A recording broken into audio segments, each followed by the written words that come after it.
menyatakan dan membenarkan bil ghaibi terhadap suatu kegaiban, bi ijalati kulli raibin, dan menghilangkan setiap perkara yang dapat meragukan di dalam diri kita. Ketika kita merasakan bahwa ada keraguan di dalam hati bahwa Allah itu ada atau tidak ada, maka itu dinamakan ketidakyakinan. Nanti kita bahas kalau dalam kajian kitab Tijah Jorok. Sebab ketika kita membahas tauhid itu menempuh pada jalur metafisika, menempuh pada jalur teologi ketuhanan. Tadi di atas bahwasanya yang namanya takwa itu yaitu al-ihtiraju bi taatillah, menjaga sifat ketaatan terhadap Allah, an ukubatihi, dari rasa takutnya kita terhadap Allah. Akan tetapi di sini dijelaskan oleh Rasul sallallahu alaihi wasallam, la yablughul abdu ayyakuna minal muttaqin hatta yada'a ma la basa bihi hadran mimma bihi al-basu. La yablughul abdu, tidak akan pernah sampai seorang hamba ayyakuna minal muttaqin, ketika Anda ingin melakukan ketakwaan terhadap Allah Subhanahu wa ta'ala, hatta yada'a, sehingga Anda meninggalkan suatu perkara la basa, yang tidak dianggap berbahaya, bihi, terhadap suatu perkara, hadaran, karena memiliki rasa takut, mimma, pada suatu perkara tersebut, bihi, pada hadaran, al-baksu, yaitu siksa. Kumaha saudara teh. Jadi Anda tidak akan pernah sampai kepada derajat muttaqin sehingga Anda meninggalkan suatu perkara yang tidak berbahaya, akan tetapi karena Anda memiliki rasa takut, suatu perkara yang tidak berbahaya tersebut dapat menimbulkan suatu sifat berbahaya. Kumaha Anda bisa ngejelaskan tuh. Ongkoh orang teh ngalakukan sifat yang tidak menimbulkan suatu masalah terhadap diri kita, tapi ditinggalkan kusabab sieun ngajadikeun masalah. Ongkoh teu bermasalah tapi ditinggalkan sieun sok pikiran. Suatu perkara yang tidak dapat menimbulkan bahaya akan tetapi ditinggalkan kusabab sieun berbahaya. Contohkan. Seperti kita melakukan sholat rawatib. Sholat rawatib itu sunat, ya. Sholat sunat rawatib. Seperti naon? Seperti ba'diyah isya, qobliyah isya, terus qobliyah subuh, terus ba'diyah asa, ba'diyah zuhur, qobliyah asar, terus qobliyah zuhur. Berbahaya atau lamun ditinggalkan? Berbahaya atau?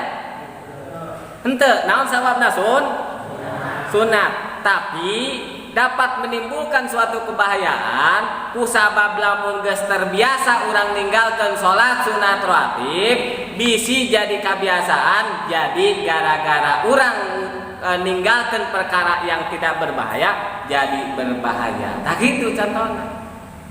Meninggalkan salat sunat kusabab eta teh hukumna sunat, kurang teh ditinggalkeun kusabab warga berbahaya teh tidak, karena tidak menimbulkan dosa, tapi kusabab Allah Subhanahu wa taala ataupun Rasul sallallahu alaihi wasallam menganggap bahwa ketika Anda meninggalkan suatu perkara yang sunat itu dapat menimbulkan suatu kebahayaan terhadap Anda. Karena apa? Bisi jadi kebiasaan. Betul?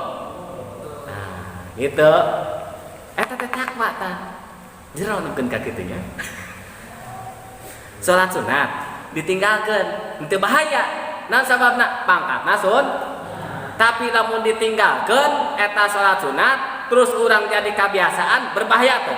Berbahaya, bisi akhir bari urang jadi ajengan haram, bid'ah, kusabab naon? Kusabab urang warga ngalakukeun salat sunat. Mungkin kakitnya antisipasi dari Rasul sallallahu alaihi wasallam. Mungkin kakitu eta Rasul. Masyaallah.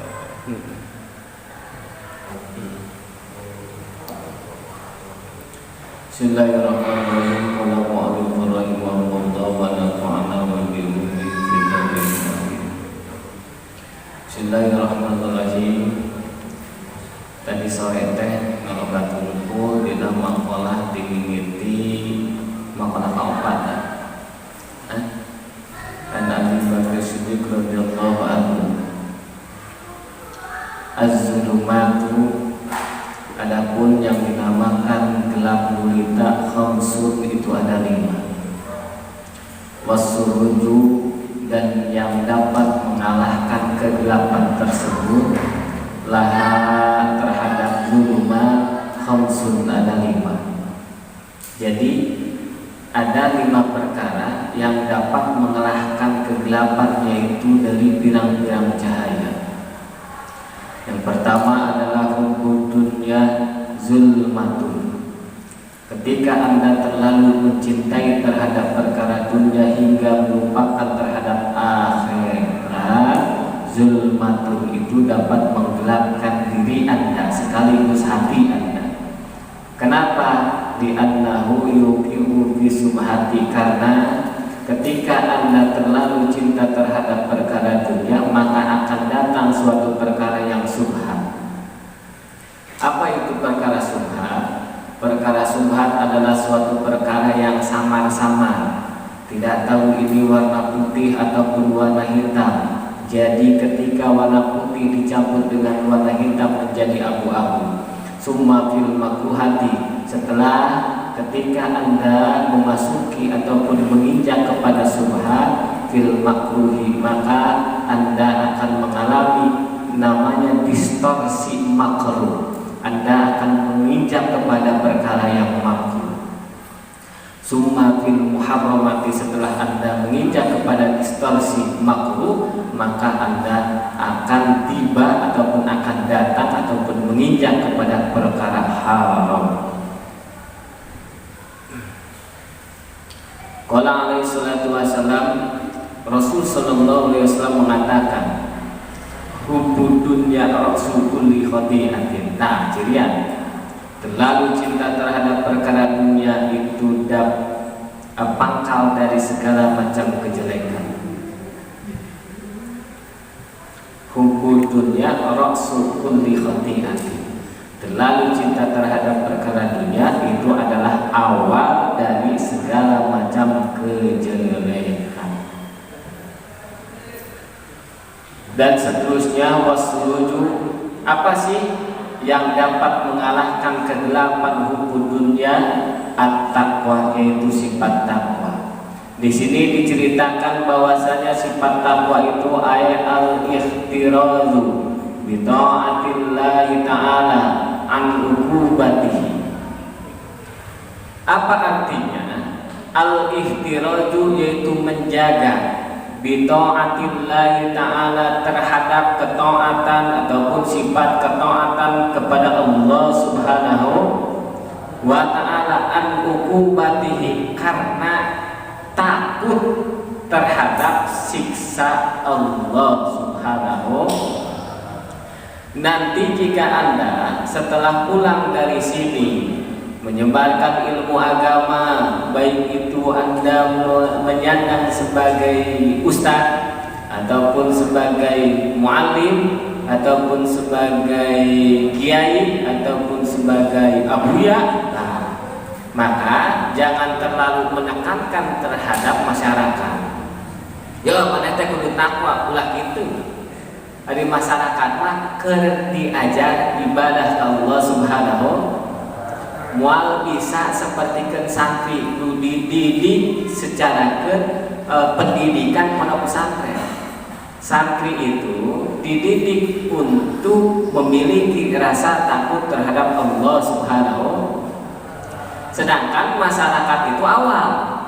Jadi jangan sampai ketika Anda terjun ke masyarakat menyebarkan ataupun berdakwah agama Allah Subhanahu wa ta'ala, mendikte masyarakat supaya masyarakat itu takwa, supaya ibadah itu ikhlas. Jangan seperti itu.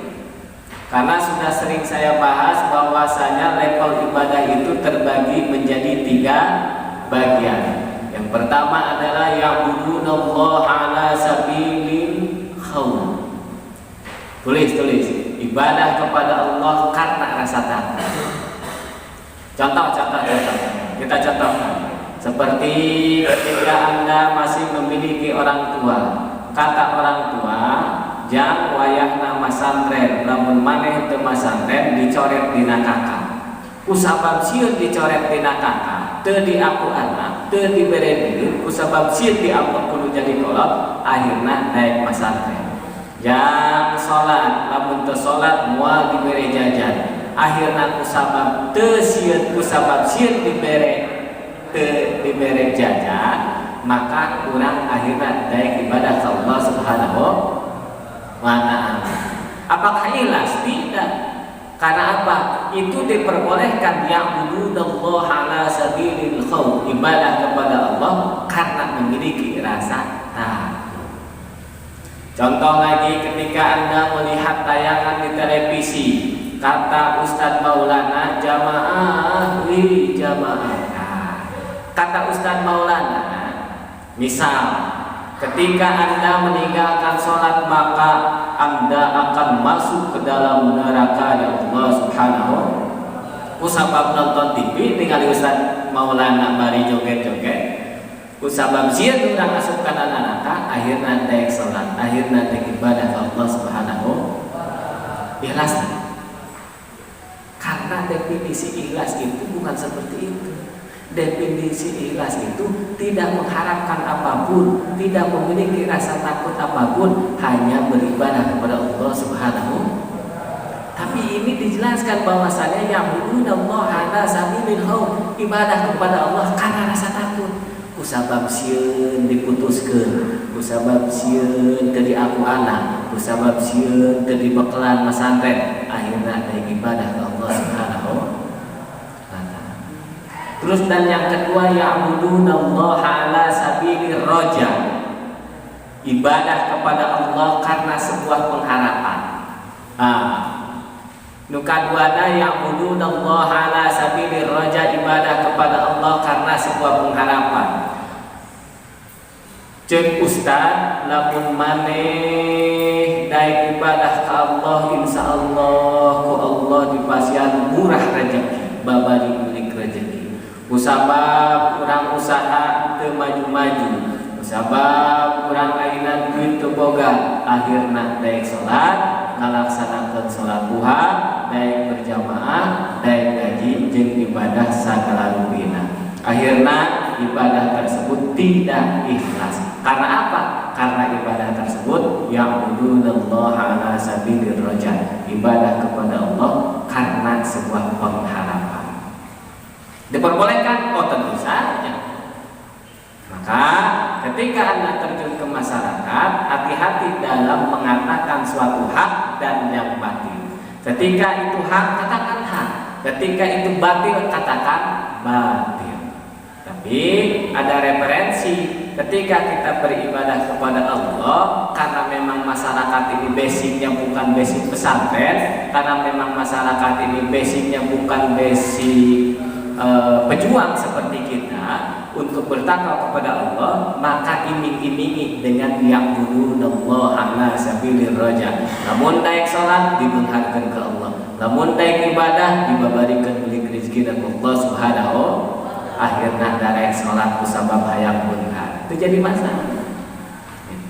Dan yang terakhir ini khusus untuk kita. Bahkan kita pun belum bisa menginjak kepada level yang ketiga. Apa itu ya'budunallaha ala sabilil hubbi, ibadah kepada Allah karena rasa cinta.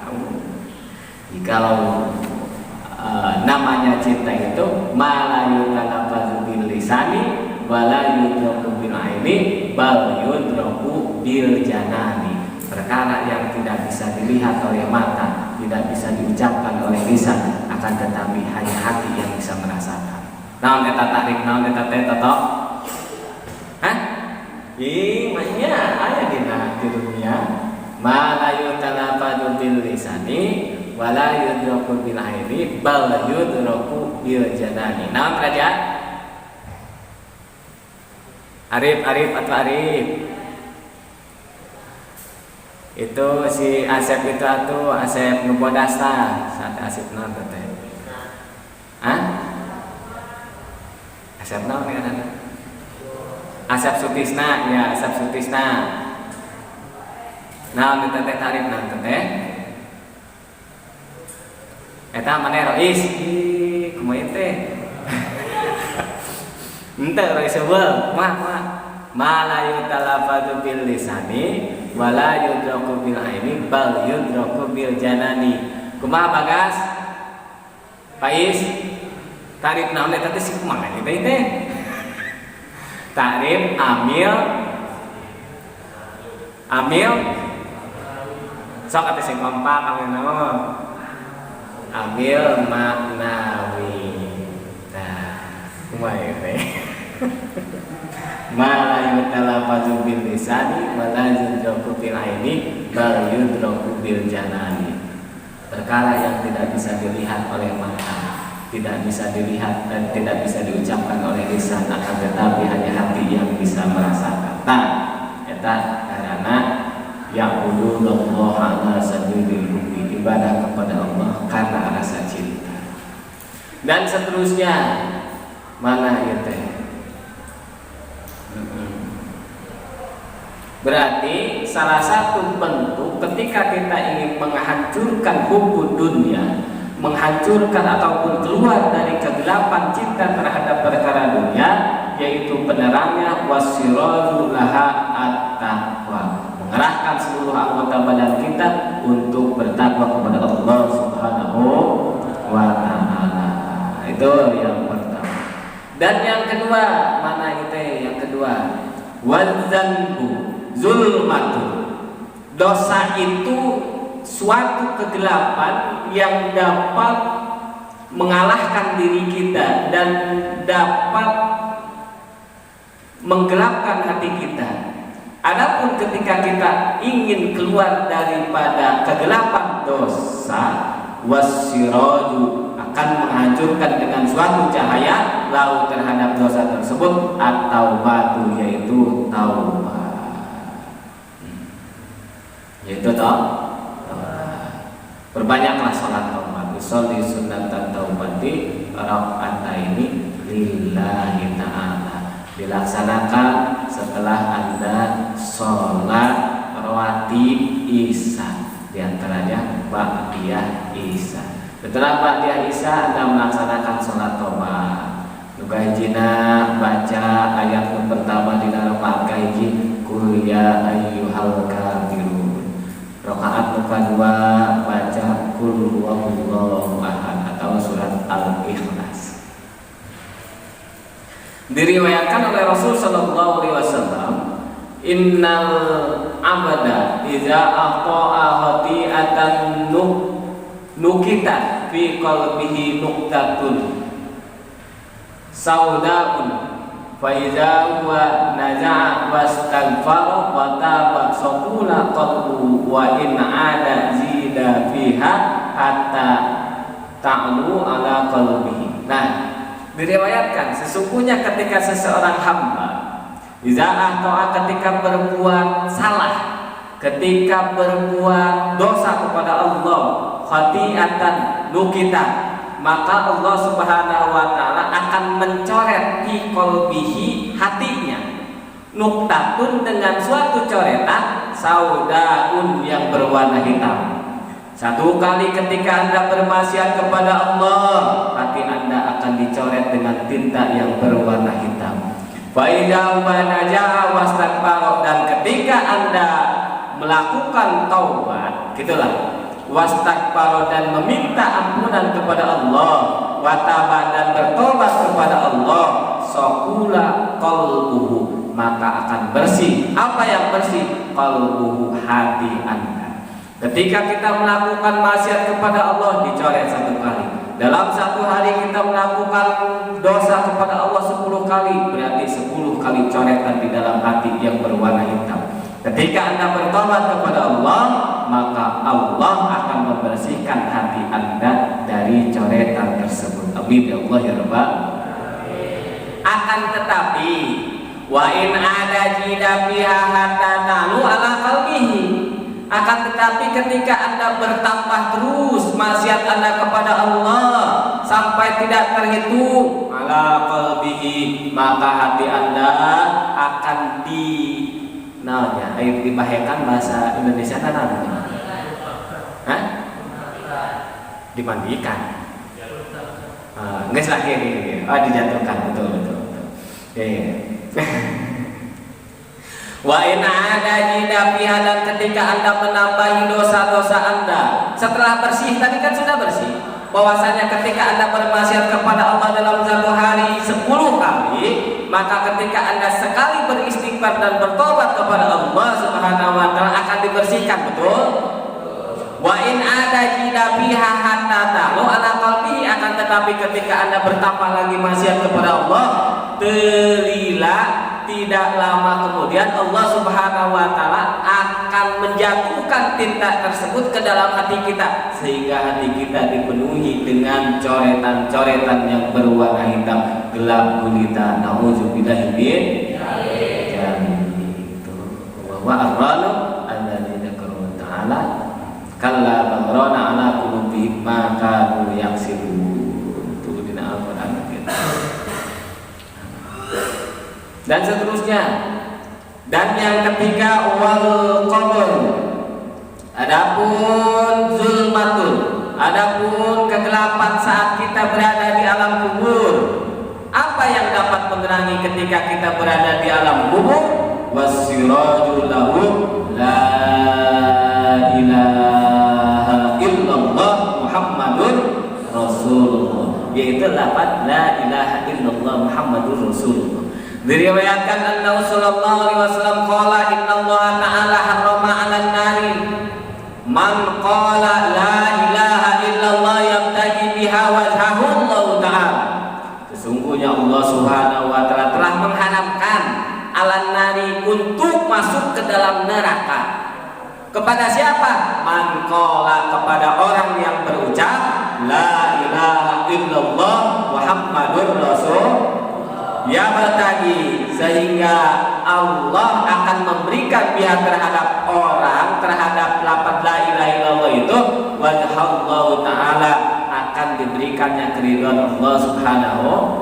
Maka penting sekali ketika kita beres sholat zikir kepada Allah. Zikir bagaimana? Panwiridan eta teh zikir subhanallah, terus alhamdulillah, Allahu akbar, terus maca la ilaha illallah, la ilaha illallah, la ilaha illallah. Maka penting sekali mantaro kaugir dan bawakir, barang siapa yang meninggalkan suatu kebiasaan pada sholat, bawakir sama saja itu dengan makhluk ataupun hewan yang bernama monyet.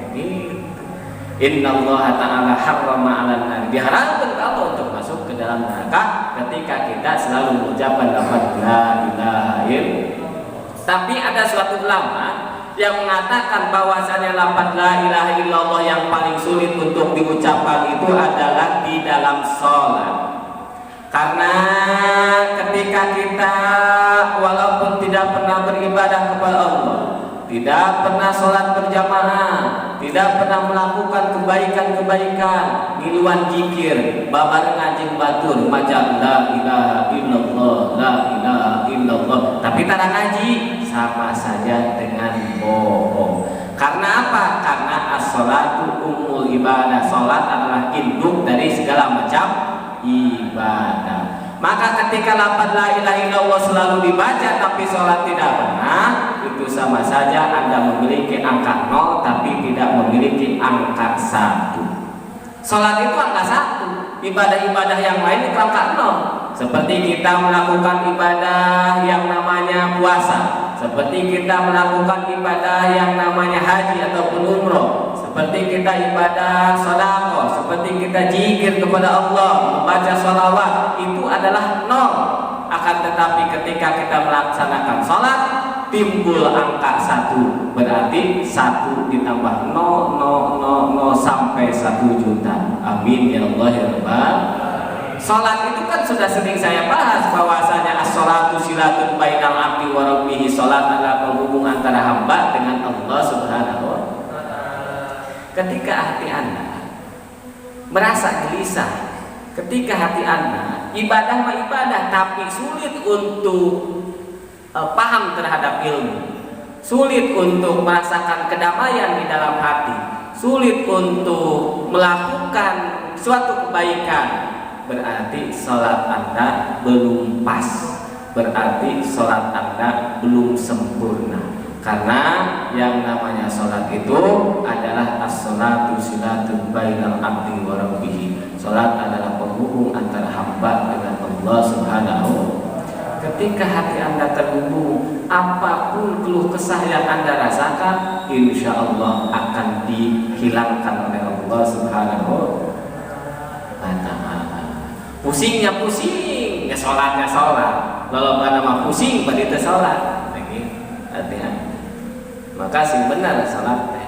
Ketika orang benar-benar ibadah ke Allah, cek Allah teh sok hayang naon maneh, hayang ilmu dipasihan ke Allah. Sok hayang naon maneh, hayang beungat dipasihan ke Allah Subhanahu wa ta'ala.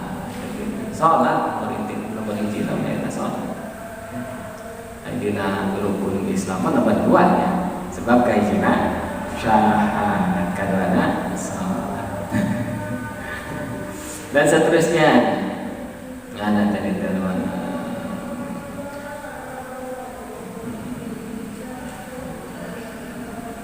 Nah, dan yang keempat wal akhiratu, adapun akhirat zulmatun itu adalah suatu kegelapan. Ketika kita menghadapi alam yang namanya alamul akhirah, yaitu akhirat, di mana akhirat tersebut adalah suatu pembalasan untuk kita. Ketika kita jauh dari Allah, maka di akhirat kita mengalami kegelapan yang gelap gulita. Wasiraju, adapun yang dapat mengalahkan kegelapan di akhirat tersebut, laha al amalu, yaitu suatu amal as-solihu yang murni. Berarti ketika kita melakukan sodakohnya bukan karena apa-apa, tapi ikhlas karena Allah Subhanahu. Seperti kita melakukan sholat dan ibadah-ibadah yang lainnya bukan karena suatu harapan ataupun rasa takut, akan tetapi karena Allah Subhanahu wa ta'ala. Innallaha yuhibbu ayyukhaja birukhasihi kama yuhibbu ayyukhaja bi'azaihi. Innallaha ma'azani bilhanafiyati samhati dina Ibrahim. Rasul sallallahu alaihi wasallam mengatakan bahwasanya sesungguhnya Allah Subhanahu wa ta'ala mencintai terhadap orang yang mengambil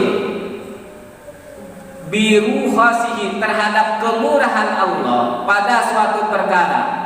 Yuhibbu, yang dicintai oleh Allah Subhanahu wa ta'ala, ayyu khaja, dan mengambil bi'ajaibi, pada suatu ketetapan yang diberikan oleh Allah Subhanahu wa ta'ala.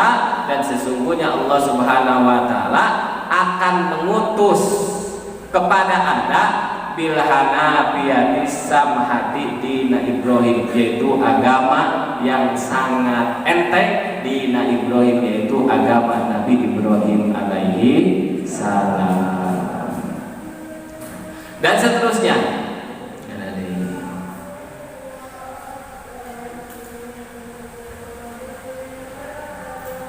enggak sih, opat kata baga. Saya ini mari berarti kalimat itu.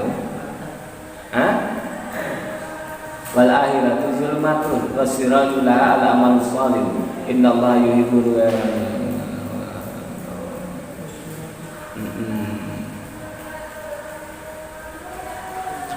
terakhir. Wasiratu, dan yang terakhir yaitu yang kelima, wasiratu zulmatun, jembatan itu adalah jembatan yang gelap gulita. Nanti kita di akhirat itu akan mengalami suatu distorsi, kekalahan kita, apakah penentuan kita, apakah kita bisa melewati siratal mustaqim, jembatan orang-orang yang bertakwa, apakah tidak. Ketika amal kita banyak, maka ketika Anda melewati siratal mustaqim, maka Anda akan seperti kilat yang menyambar. Wasiratu, adapun yang mengalahkan kegelapan daripada jembatan yang ada di akhirat, lahu al yakinu, yaitu suatu keyakinan terhadap siapa? Terhadap Allah Allah Subhanahu wa huwa. Itu yang dinamakan yakin tuh. Tahqiqu tasdiqi bil ghaibi bi ijalati kulli raibi. Menyatakan dan membenarkan bil ghaibi terhadap suatu kegaiban bi ijalati kulli raibin, dan menghilangkan setiap perkara yang dapat meragukan di dalam diri kita. Ketika kita ketika kita merasakan bahwa ada keraguan di dalam hati bahwa Allah itu ada atau tidak ada, maka itu dinamakan ketidakyakinan. Nanti kita bahas kalau dalam kajian kitab tiga jorok.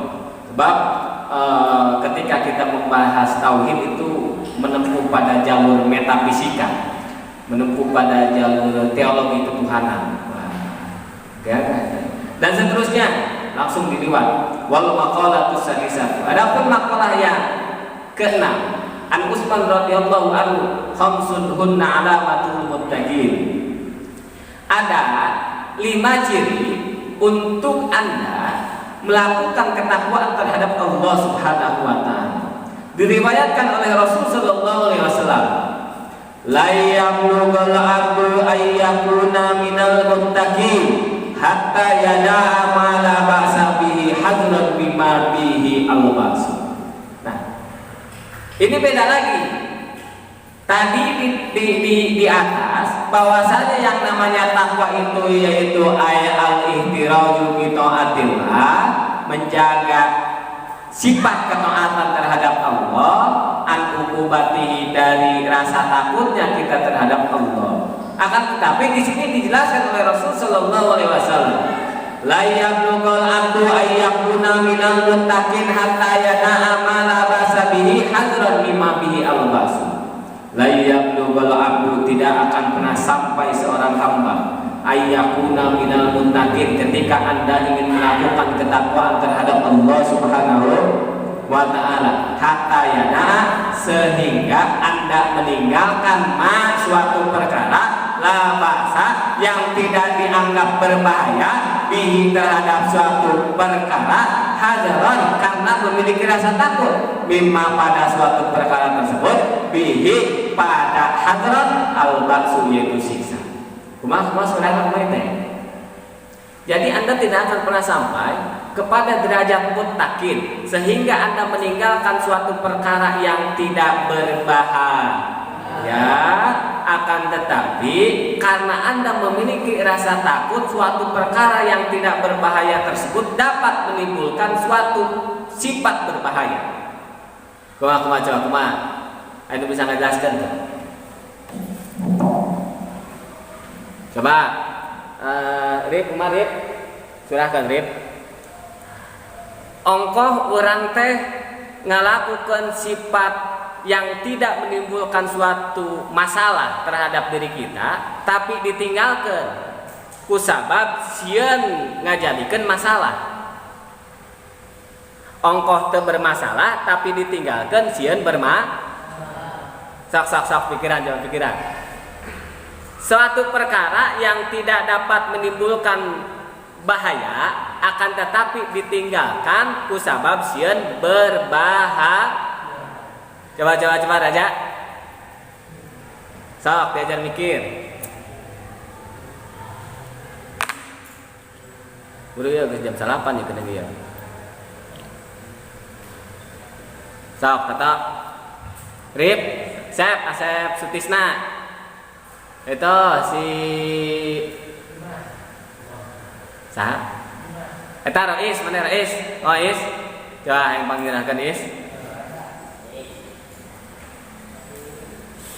Sok pikiran, meninggalkan suatu perkara yang tidak berbahaya, memiliki rasa takut, sieun perkara tersebut yang tidak berbahaya tadi menimbulkan suatu kebahayaan.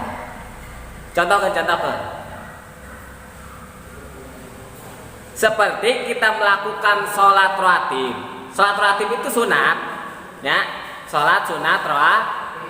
Seperti naon? Seperti ba'diyah isya, qobliyah isya, terus qobliyah subuh, terus ba'diyah asa, ba'diyah zuhur, qobliyah asar, terus qobliyah zuhur.